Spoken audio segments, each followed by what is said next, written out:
Hello there. So today we are starting with warm-up. The first thing we are doing is jogging forward and jogging backward. We could do this as many as we want. We can do this 4 to 5 times. Okay, so basically jogging forward and jogging backward. And make sure to be on your toes or your heels.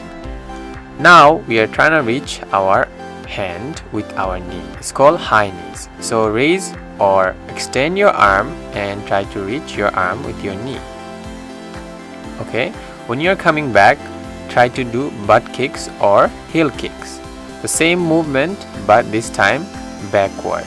Okay, and you can do this while you're standing or you can do this going forward. This is to open your knees, so it's called open knees, and you can do this as many as 10 or 20 times.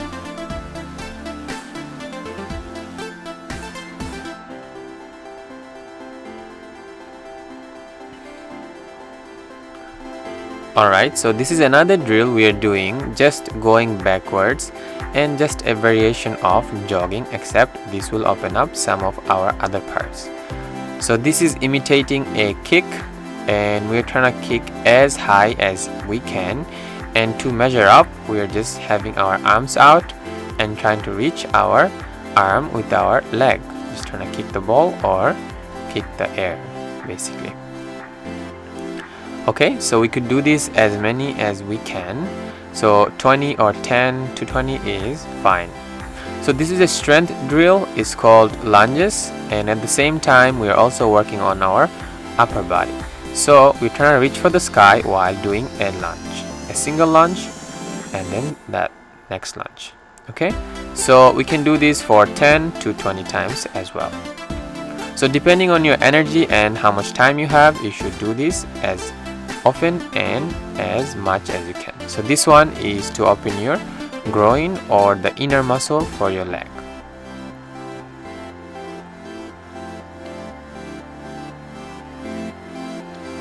You can do this for 5 to 10 times.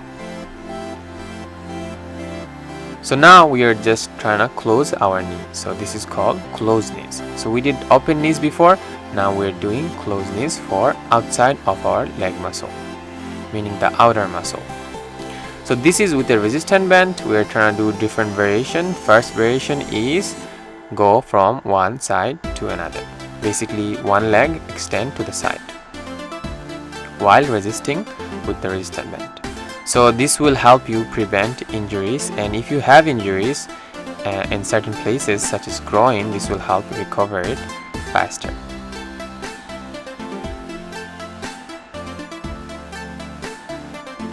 Alright, so now we will do a different variation such as walking or trying to extend our leg to one side toward the front. Okay, we can do this for 5 to 10 times. Now we're just walking side to side while having a resistant band tied to our leg. So the goal here is to prevent injuries, especially the muscles that we cannot reach with regular exercise. This is the same thing except with a different view.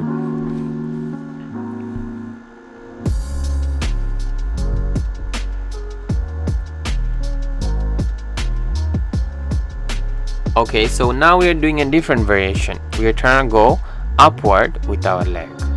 So this will also help your muscles, especially some of the leg muscles that we normally don't work on.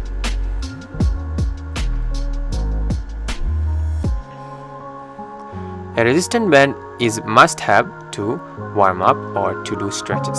So this one is just regular squat, except we have a resistant band tied to or on our knees, under our knees, just to make sure that we have a good form.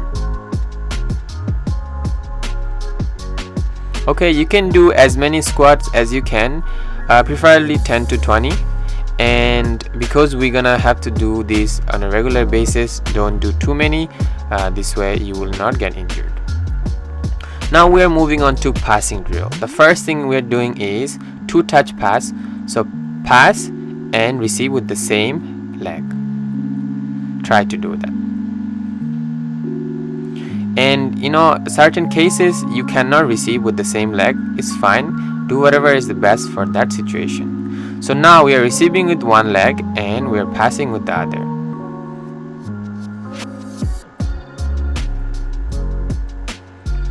And once we do 5 to 10, we can switch to the other leg. So receive with one leg and pass with the other leg. And we should do both legs drills because we will get used to and we'll have a good balance when we play the game.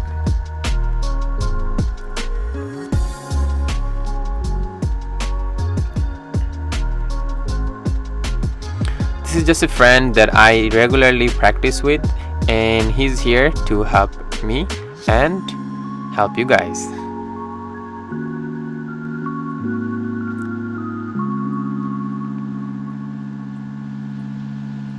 So this is another variation of passing drill. This time we're just doing one touch passes. So we are passing the ball to the wall and we are passing the ball again without receiving or without stopping the ball. If the ball comes too hard, you can receive and then pass back. So this time we are receiving the ball to space and then passing the ball. So receive the ball to the space and pass the ball. So the goal here is to first receive the ball and then pass the ball. So if you receive nicely, then you can pass easily. If you receive in a weird way or in a bad form, it's gonna be difficult for you to pass right away. So make sure your receiving or your first touch is great. So this is a drill that we are doing is first we are receiving the ball, then we are trying to avoid or we're trying to beat the defense or dribble through and then pass to someone whoever is near us.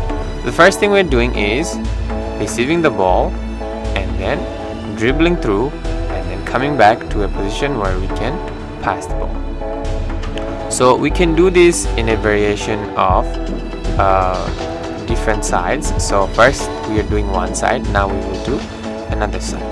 So you could do 5 to 10 drills per leg. We could do maybe for right side 5 times and for left side 5 times.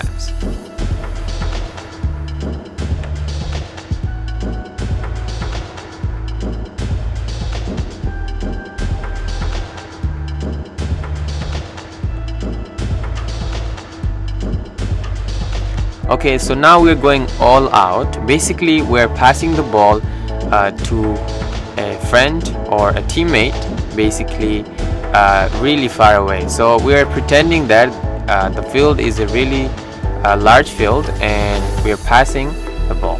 So this is why we are using a lot of strength, but because we don't have that much space, what we are doing is passing the ball to the wall and the teammate will receive from the wall and pass back to the wall, and I will receive the ball from the wall and then pass back to my teammate. Except we have a wall in between us to pass. So this way, when you go to a 90-minute game or when you go to a large field, you will not feel like you don't have enough strength or energy to pass the ball in a large space. So this is also to get you used to long passes. And right now it looks like we could improve a lot, and we will.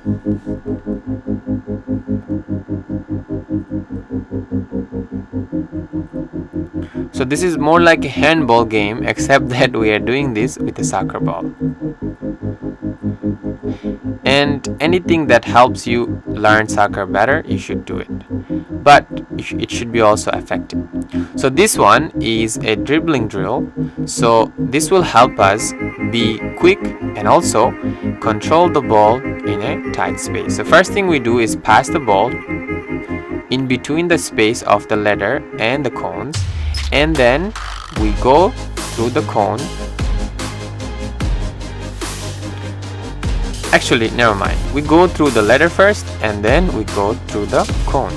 And this will take some time and some practice to get used to. The more you do it, the better you will get. So first receive the ball and then nicely, carefully pass the ball through the letter and cones in between them, and then receive the ball after you go through the letter and then go through the cones. This will help you especially in tight situation or small spaces, closed spaces. So this is helping you in two things. First thing is you're becoming fast or agile, and second thing is you are learning to control the ball in a tight space, especially in the box, or when you have 2-3 defenders, or there's a lot of people and you have to get through everyone if you need to. So closed space control with the ball is important, especially when you have a real life scenario like a game situation where you have to take the ball away from all the defenders and keep the ball under your control. So do this as many times as you can.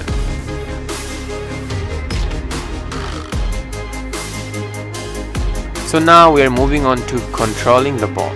This is a juggling drill. So we are juggling the ball with our toes, and every time you do it, make sure to reach a personal record. So for today, my record was 100 drills or 100 juggles. Okay, and my friend is observing me. Now it's his turn. So if the ball is dropped, you could do a challenge with your partner. You have to give to the ball to your partners, and then when he drops the ball, you get the ball, and this is your opportunity. Okay, so now we're moving on to thigh juggling. So it's another form of controlling the ball, especially in the air. So we can do this as many times as we can. If we drop the ball, try to control with our laces or with our toe. Okay, now we're moving on to another form of control, head juggling. So especially when the ball is right above your head and it's not coming too hard, you can control the ball with your head. So head juggling is also important to get used to heading the ball, especially when the ball is in the air. So certain times you have to use your head, and you have to be not scared of it. You have to face it head on. Okay, so now we're doing some jogging before we cool down, and from first cone to second cone we sprint, and then we jog the rest, and then from first cone to second cone to third cone we again sprint, and then we rest or just do normal jogging, and then we continue this until we reach all 4 cones. So technically you will do 4 to 5 laps. Okay, so now we are cooling down. These are some exercises you can do to cool down, to prevent injuries, and also to have no pain after a game or after practice. This is to recover your muscles and just be ready for the next game.